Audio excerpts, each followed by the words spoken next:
In the thick of an economic crisis, Cuba has now announced a series of reforms to pave the way for influx of foreign capital.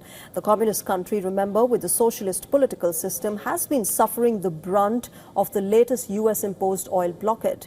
Cuba's Communist Party has now approved a reform package to open up various sectors to private investment and help boost the country's economy. Mostrarle la firma de él en el documento que le fue circulado. However, the ruling leadership maintains that Cuba's socialist principle will remain intact, and these are fast-track measures taken to address the spiraling crisis affecting millions in the country. These transformations do not constitute a deviation from our socialist project. On the contrary, they respond to the logic of its own development.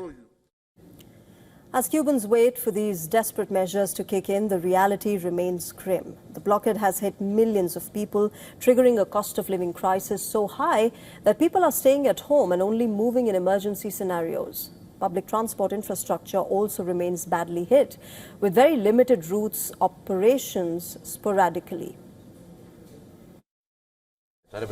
With the price of the fare so high, everything so high, so expensive, people stay at home.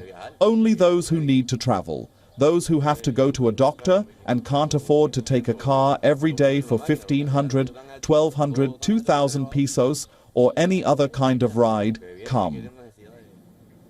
Although the United States has historically imposed several sanctions on the communist neighbor, Cuba's economic crisis has worsened by an oil blockade that the Trump administration imposed in the recent months. This has triggered unprecedented power outages, bringing life and livelihood of many in Cuba to a standstill.